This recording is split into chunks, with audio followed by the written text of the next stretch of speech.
if the land belongs to the community, we have law that regulate these lands. It must either be public land, private land, or community land, and the same should be registered so that you can claim a right over it. So most of these cases, and the way I have already informed them and addressed them, we have an issue of somebody who is selling a property that he or she doesn't have right. He doesn't have any right over the same, no title. It is a big issue, and it's just the other month that the Court of Appeal pronounced itself on the issues of land that irrespective of the fact that you have bought land and you are an innocent purchaser for value, if the person who sold you that land didn't have title, you also don't have that right over the title. Both of you don't have the right to title.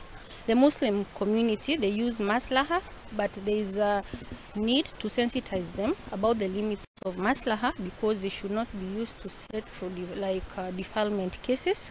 And in Garissa, the Garissa courts, they are launching the formal AJS, use of AJS in their system, and they have established a facility which will be used by the Wazes. It's set for launch by the Honorable Chief Justice Mother Kome, and we are also intending to conduct an AJS training in April and sensitize the community members on the limits. It's a matter that the public should be enlightened, and they have to do due diligence, and they also have to involve all the authorities, including the land officials, even do historical searches on the land, because if somebody has sold you something that doesn't have title, you cannot come and claim that you bought it because the person who sold you automatically didn't have the title.